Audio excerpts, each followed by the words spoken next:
Você não vai ganhar, você vai perder. Principalmente porque esse código-fonte, ele foi programado para fazer você perder e eu ganhar. Então, tem muitas questões que precisam ser analisadas ali. Então, muito mais do que o crime de lavagem de dinheiro, para mim é o crime de fraude. É uma fraude, as pessoas estão diante de uma grande fraude. Mas como é que você vai em cima dessas empresas? Quem é o dono do jogo do Tigrinho? Quem é? Como é que você vai? Entende?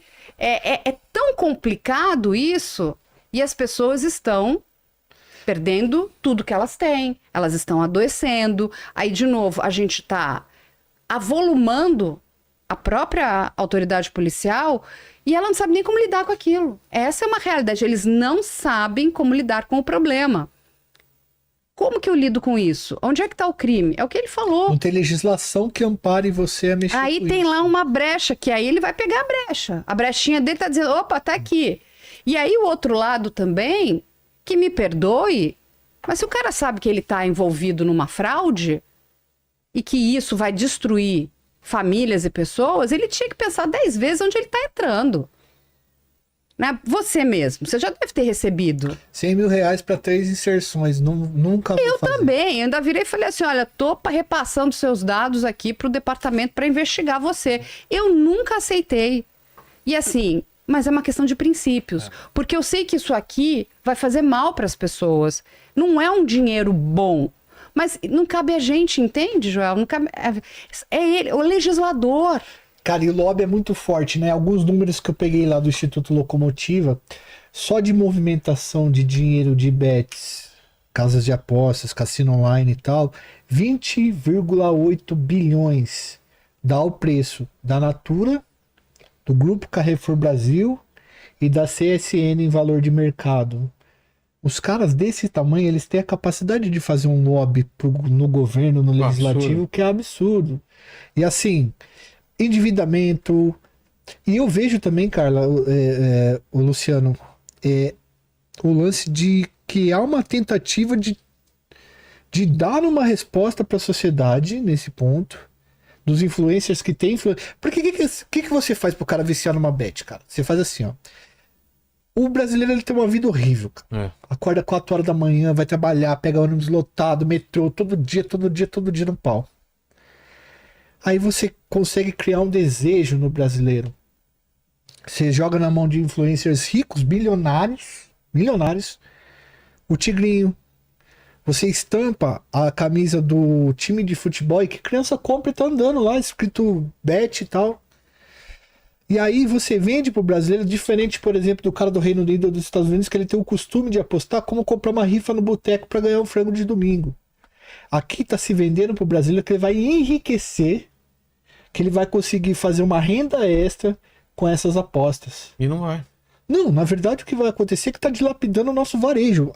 O presidente da Febraban, Aqui, ó. da Os dados Federação são tristes, ó. dos Bancos, veio a público dizer que a gente vai sofrer um colapso econômico porque vai ter falta de liquidez, cara.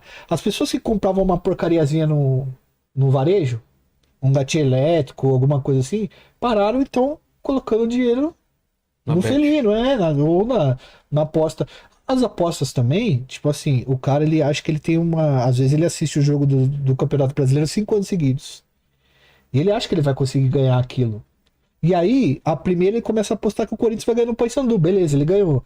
Depois ele começa a apostar quantos escanteios vai ter por jogo, quem vai receber cartão amarelo em qual momento. Então essas empresas, elas também fornecem uma probabilidade difícil de você ganhar e mais fácil da casa ganhar. Mas não é só que tá perdendo. Tem muita gente que tá ganhando dinheiro.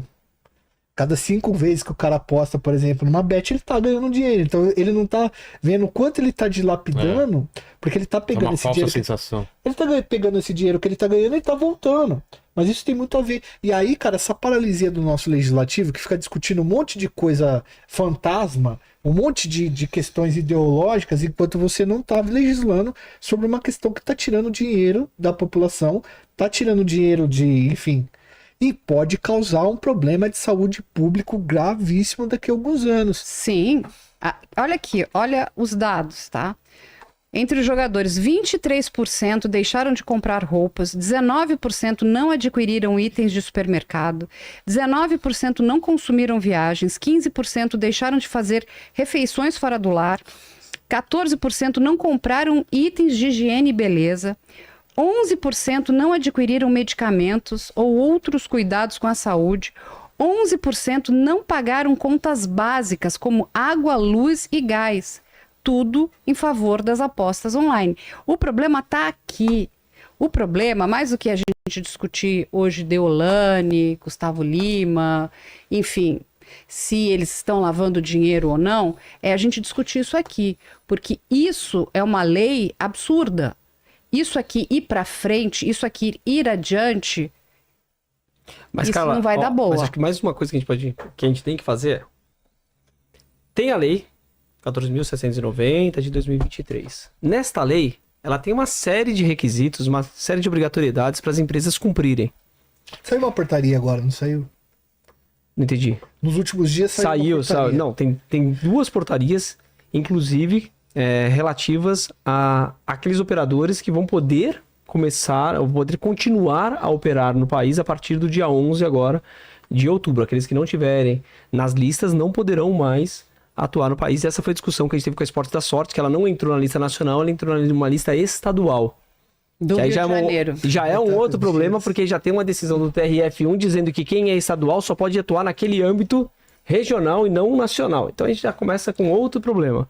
E aí a gente pode vir, no Rio de Janeiro. e nós podemos voltar aqui. O quanto essa investigação de Pernambuco influenciou para que a empresa não estivesse na lista nacional.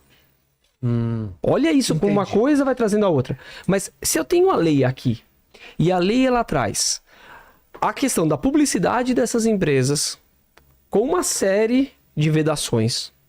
E ela traz mecanismos para que essas empresas elas adotem ali para verificar o quanto de dano elas estão causando nas pessoas. Então, segundo a lei, eu vou ter que verificar o tempo de jogo daquela pessoa, o quanto ela está gastando.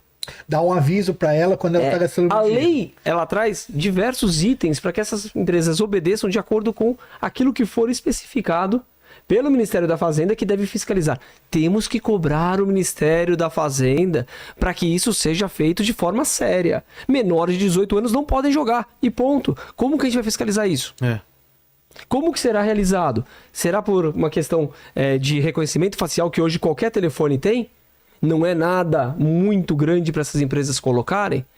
Porque daí se o cara faz o reconhecimento facial e dá para o filho dele jogar, tem que pensar ali a situação do pai autorizando um filho. Deixa eu chamar só algumas perguntas do chat, porque eu preciso ir ao banheiro. Vai, manda aí, Tuti.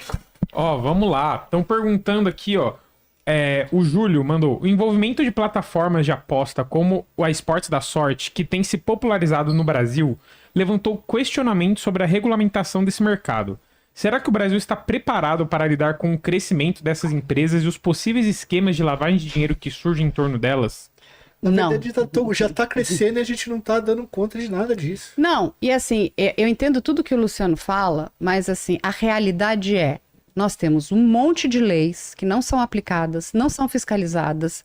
Então, de novo, nós não temos capacidade de fiscalização. Então, para você propor uma lei como essas, você abrir para esse mercado, que é um mercado extremamente danoso, né? Os danos são severos. São danos de saúde mental, são danos financeiros, são danos na economia do país.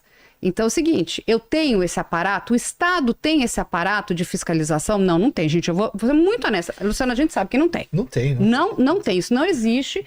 Então, assim, você dá esse passo, você está sendo ali, eu acho que muito irresponsável. Isso é de uma irresponsabilidade absurda do nosso governo.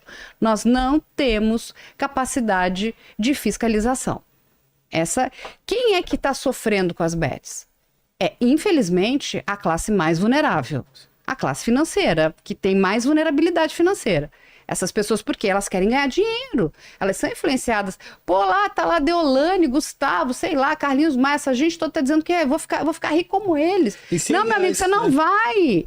Você não vai ficar. Depois tem uma questão de fiscalização da própria Bet, do código fonte daquilo, que é uma programação. Como é que vai ser feita essa auditoria? Que é uma outra coisa complicadíssima. A gente tem capacidade técnica para fazer essa auditoria? E saber se a pessoa mudou o código-fonte? Exatamente. Você entende? Como você bota isso na Que legislação, É né, cara? diferente, por exemplo, de um cassino, quando a pessoa fala, lá em Las Vegas, aquelas máquinas, elas recebem uma auditoria, elas são lacradas e elas estão auditadas. Você não pode mexer naquele lacre, né? Naquelas informações. Porque se chegar uma fiscalização que pode chegar a qualquer momento e abrir qualquer uma delas por uma denúncia e você tiver mexido naquilo, cara, você vai preso nos Estados Unidos. Ponto. Aí tá, o Brasil, porque mistura tudo, né? Tem também a questão de de abrir para os cassinos, não os virtuais, os reais. Os físicos. Os físicos. Que ali pode ter uma geração de emprego, a pessoa vai ter que se deslocar, você de repente vai pegar uma área que tá polo ali que tá precisando explorar. Isso. ser explorado, como a gente pegou lá, como você pega nos Estados Unidos, Las Vegas, que aquilo era uma pedreira e é uma potência. Você cria um Você complexo traz turístico. show, então, e tem uma dificuldade maior, a pessoa tem que ir até lá, entende? Pra jogar, enfim, eu acho que pensar nisso é uma coisa. Agora, quando a gente vai pensar nessas bets online, aonde, e assim, e a questão do vício?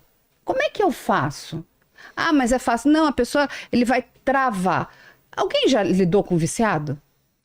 Como é que você fala pro viciado que ele não vai mais jogar? Ele vai pegar o seu CPF, vai pegar o CPF dele, vai pegar o de todo mundo, vai pegar o CPF do filho, vai descobrir, porque ele quer jogar. O viciado, ele não tem conversa. O viciado, se ele quiser, pensa na droga. Ele vai na biqueira, ele vai no diabo que eu carregue, mas ele vai conseguir a droga. Aqui é a mesma coisa. Você vai falar, não pode. Quem que vai controlar se uma criança não tá jogando? Gente, pelo amor de Deus, sabe? É o tipo de conversa. Me dá uma raiva, parece aquela coisa que saiu agora um pronunciamento da Meta com controle parental. Que agora eles estão super preocupados, então com um monte de...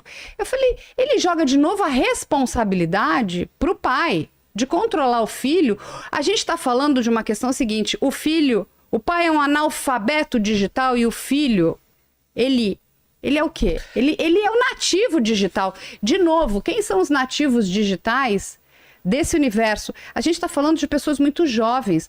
Você viciar uma pessoa em jogo é de não ter sentado e conversado com um corpo de psicólogos clínicos para explicar o problema que a gente vai viver, que é o que você está falando nas escolas, onde a pessoa começa a ficar deprimida, não quer mais estudar, tem evasão escolar, porque ela quer o quê? Ela quer o ganho fácil. Gente, não existe ganho fácil. E eu acho que a gente precisa responsabilizar um pouco também, acho que entrar nesse assunto é importante, as redes sociais.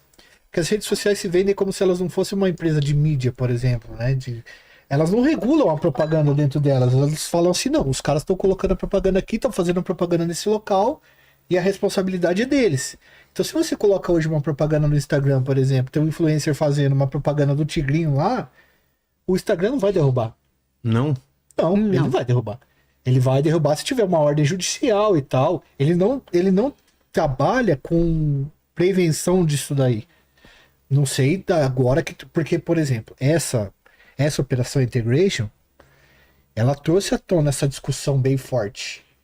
Mas, cara, é igual a Carla falou, quando você tá tratando de vício, saiu o presidente da República falou que ele ia fazer uma proibição de passar o cartão do Bolsa Família em locais que Olha só. Cara, o brasileiro, ele vai na primeira esquina que passa o cartão do Bolsa Família, ele tem R$200, passa os 200... Eu te dou 180, eu te dou R$20 a mais, você pega aí, me dá 180, fica com 200, você pega o dinheiro e você queima no Tigrinho de novo. Então, assim, são coisas que vão sendo colocadas, que parecem medidas, que tentam estancar isso, e na verdade é muito fácil do cara... Então, assim, o problema ele é tão grande que vai precisar de uma força-tarefa, criar instituições, porque isso tá virando uma questão de saúde pública mesmo. Não, e você entende? Não adianta a gente trazer uma lei, dizer que tem que ter fiscalização, Sim, que a gente sabe que não vai ter. Não vai gente, ter, vou não contar vai uma coisa ter. pra você. Não vai haverá. Sabe por quê? Porque a gente não tem capacidade para isso. A gente não consegue fiscalizar outras coisas, Isso Luciano. para explicar, até a pergunta que foi feita ali para eles entenderem. Quando mudou a lei em 2012 de lavagem de dinheiro, que eu tinha um rol X de crimes que eram antecedentes à lavagem de dinheiro. E depois eu ampliei para qualquer infração penal. Foi pior. Sabe por que foi pior? Porque o aparato de segurança, de persecução penal é o mesmo. A quantidade de pessoas que eu tenho investigando aumenta um pouquinho, mano. Aumenta na proporção da proporção dos crimes praticados. Então aquele cara que ele era altamente especializado em pegar aquelas grandes corrupções no INSS, no governo, em tudo quanto é lugar, ele passou a ter que ver também corrupção de uma contravenção penal, de um jogo do bicho. Ficar olhando ali a contravenção penal do cara que tem a maquininha caça-níquel não sei aonde. Ou então do outro que fez um furto pequenininho. E tudo vira lavagem de dinheiro, quando na verdade você não está dentro do tipo penal correto. E você acaba tirando aquelas pessoas que poderiam estar fazendo grandes operações para fazer situações absurdas. Não, assim, é que se a gente começar a contar o tamanho do problema, as pessoas vão sentar e chorar. Falar assim, ai, gente, vou ficar, não quero assistir o programa. A gente para pensar, a própria instituição que investiga, que é a nossa polícia. A gente está falando aqui de um crime altamente especializado. Tá? A gente está falando do crime no universo digital, que não é qualquer pessoa, precisa entender de um monte de coisa, de código-fonte, de não sei o que, algoritmo, o diabo que o carregue. Aí tem que entender de lavagem de dinheiro. Meu próximo filho vai chamar algoritmo. E aí o que acontece? Sabe essa pessoa que está aqui, que está no departamento super especializado, mudou o governo, não sei o que, tarará, tem uma indisposição, tira esse policial, joga ele aonde? Não sei, bota ele lá. Não, bota lá pra investigar. Aí você fala, eu não acredito, mas o cara tava aqui, é um cara especializadíssimo. Ele fez a carreira dele aqui dentro desse departamento pra, sei lá, pra... Rondônia na fronteira. Enfim, sei lá, organização criminosa, eu vou atrás de, grandes traficantes. Aí você tira o cara que tava trabalhando com tráfico e faz o quê? Bota ele na delegacia da mulher. Mas por quê? Aí você bota a pessoa que tá na delegacia da mulher, que se especializou na delegacia da mulher, você vai jogar ela onde? Para tratar de crime financeiro. Mas ela não entende nada. E tudo isso, é o que o Luciano falou, a gente precisa de profissionais especializados para todo tipo de atendimento. Porque quando ele também não sabe do que se trata, ele não sabe nem como atender. Ele não e a gente já viu isso muito, né? Muitos boletins de ocorrência, ele não sabe nem explicar o crime. Mas que crime que ele tá falando aqui, né? Tem umas coisas que você fala assim, é culpa dele? Não, é culpa do sistema. O sistema ele é extremamente problemático, a gente tem que entender isso. Então, falar em fiscalização, esquece. A gente não vai fiscalizar como? Quem vai fiscalizar isso? A gente não consegue fiscalizar um monte de coisa. E essa quantidade grande de empresas. Isso a gente entende? Pô, e é o celular na mão, né, cara? A gente está com assim, a questão quando a pessoa entra na perda financeira, ela vai pro tudo ou nada, gente. A gente vai estar levando um monte de gente pro crime, para outros tipos de crime. Ele já não tinha dinheiro, ele se endividou. O que ele faz? Ele vai pro